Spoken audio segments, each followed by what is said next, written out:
The more videos I make, the more time I find myself spending in the planning phase before I ever pick up a camera or set up a light. And it turns out that some of the biggest names in filmmaking have a bit of a planning trick up their sleeves.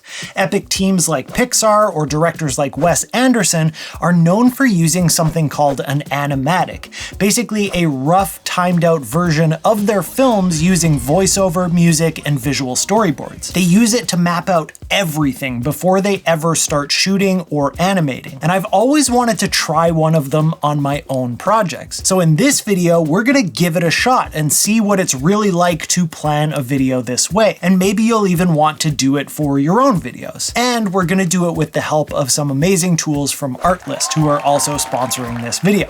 So, secure the cup, and let's plan a video. Okay, so what exactly is an animatic and why are they useful?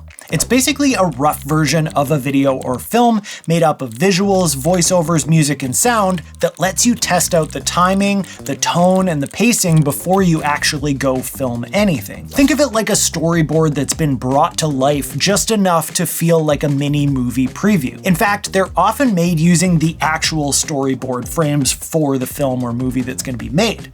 It's not meant to be final or polished. The whole point is to figure things out early while it's still easy to make changes. And once you start digging into how animatics are actually used, it becomes pretty obvious why creators, even solo ones, might want to try them. First of all, you can test the flow before shooting. One of the hardest parts of filmmaking or content creation is knowing if a moment will actually land once it's edited together. With an animatic, you can see how all of your shots, voiceover, and music will work together, and whether the timing of the video actually feels right before you spend hours filming or editing. It helps you to communicate the vision clearly. Big teams like Pixar rely on animatics to get everyone on the same page, from the director to the animators to the editors, and if you're working with a team, an animatic can help them understand your exact vision, both visually and emotionally. But even if you're working solo, it helps to clarify what you're actually trying to make before you go chasing it with the camera. It sets the tone visually and emotionally. Wes Anderson is legendary for this. Actors who work with him say that before shooting, he shares a full animatic of the entire movie shot for shot. He even records the entire voiceover himself, playing every single character, not just to show what the shots look like, but actually how he wants everything delivered. That level of planning means that there's no guesswork. Everyone involved knows exactly what it's supposed to feel like. And beyond all of that, using an animatic can save you a ton of time. You're not wandering into a production hoping that it comes together and wasting time on set trying to figure things out. You're building something with a clear plan that makes the whole process faster, smoother, and less stressful. So now that I've basically convinced myself and hopefully you that this is going to be a good idea, let's actually try planning a video using an animatic and see if I'm right. Starting with step 1, the idea.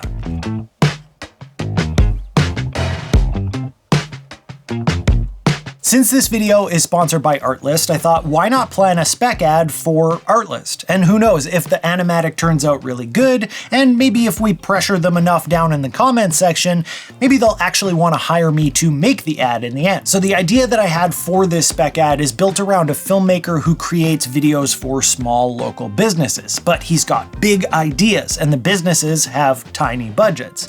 The twist is that thanks to Artlist's tools, music, stock footage, sound effects, AI, voiceover, and more, he's able to make things feel way bigger than what the client could typically afford, and he doesn't have to compromise his big ideas. The goal here is to plan for a short, punchy 15 to 30 second ad that would live on social platforms. So, with the concept locked in, let's move on to the script.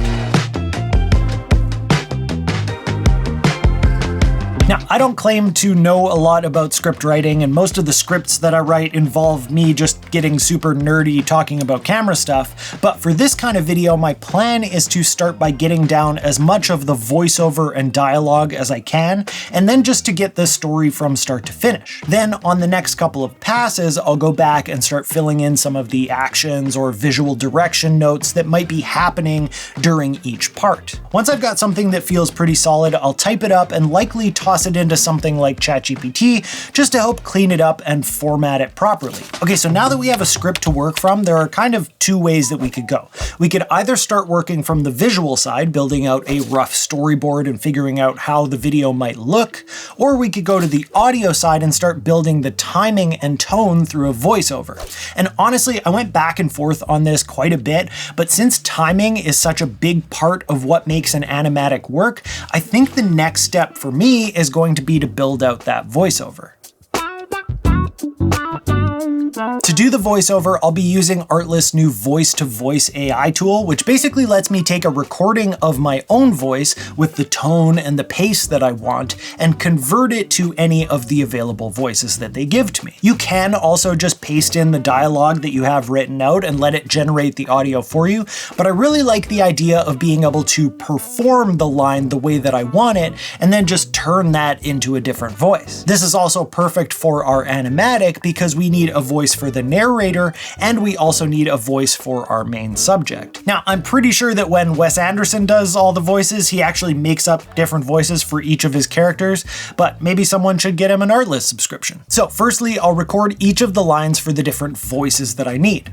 I'll export that audio and upload it into Artlist. Then I can choose which voice I want it to be in the end and download the processed files. Once I've got all the voiceover pieces in place, I'll lay it all out in DaVinci Resolve, listen back, and see if there's anything that needs adjusting, whether that's the script, the delivery, or the timing. If anything needs to be changed, I'll do another pass here. If not, then it's time to move on to the next step, planning the storyboard.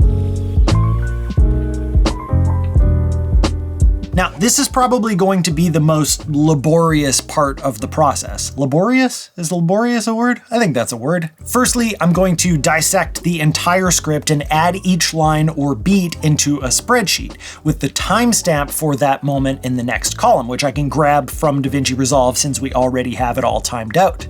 And then I'll write a short description of what we should be seeing on screen during that moment. That goes in the next column over. If there are visuals happening between lines of dialogue, I'll just add a new row to make space for them. Any extra notes for the shot, like camera angle, movement, or anything specific, can go beside that as well.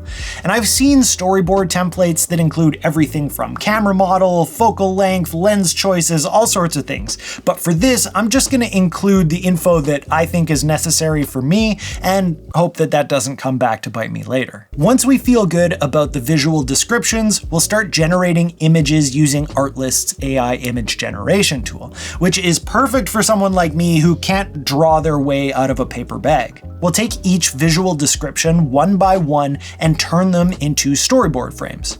Artlist has a bunch of different image styles that you can choose from, including one literally called Storyboard, which is probably what I'll end up using here. Though honestly, if you were showing this to a client and you used something that was like photorealistic, that would look pretty impressive as well. They also have an AI prompt enhancer that we can use to make our basic descriptions pop a little bit more if we want to.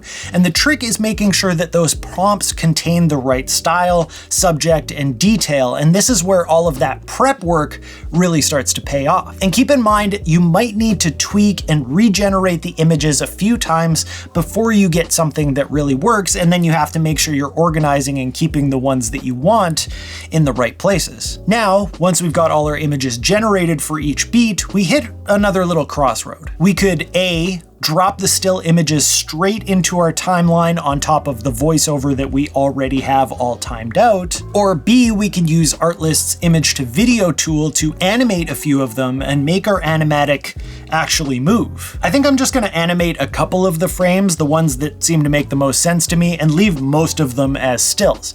Again, this isn't supposed to be anything polished or final, but hey, we might as well try it. So I'll open up the image to video tool and write a prompt for how I want the image to move. And once it's done processing, we'll have a short video clip. Next, we're going to compile all of our images and videos into the timeline in DaVinci Resolve or whatever editing software you're using, line up everything with that voiceover, and we're ready for the next step, which is music and sound effects.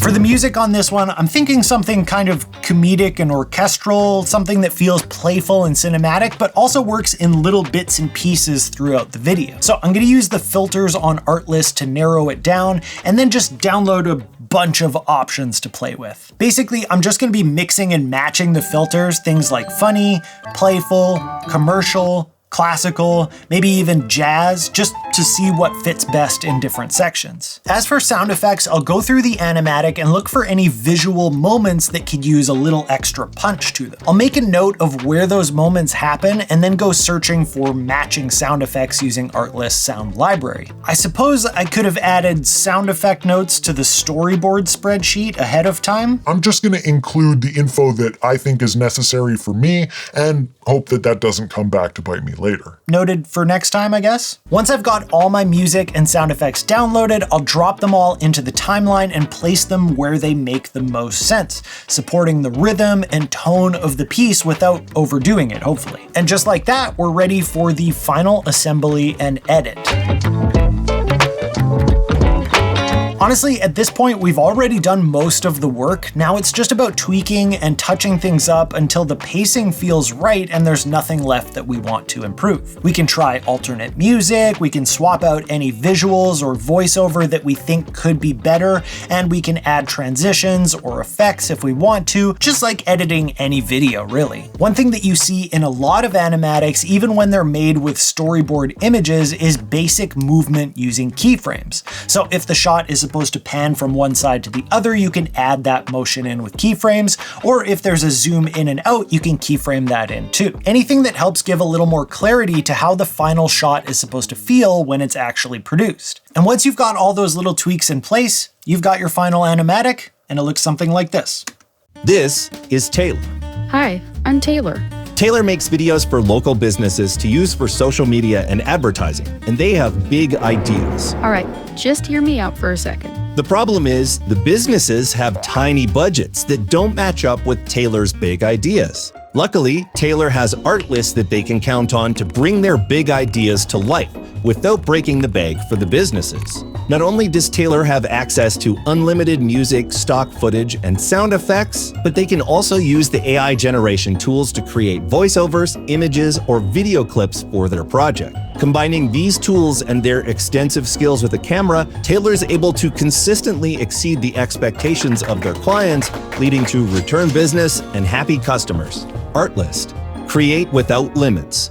So that is our animatic, built with some elbow grease and a bunch of really cool tools from Artlist. Previously, this probably wouldn't have been something that I would have wanted to take on, but now that I have access to things like that AI voice generation and image generation, it makes the whole process way more accessible and way less intimidating to try something new. And also, again, I can't draw to save my life. Definitely check out the link down in the description if you think that some of these tools might help with your process, or if you want to try this for yourself. And if you want to see me actually bring this animatic to life as a full production, drop a comment down below and tag Artlist. Maybe we can convince them to sponsor a behind the scenes video of the whole thing. And also, if you've got a dream project of your own, something that you really want to make, Artlist is currently running their 100K fund again this year. They're giving one creator $100,000 to bring that idea to life. I'll leave a second link down in the description with more info if you want to check that out. Huge thank you to Artlist for sponsoring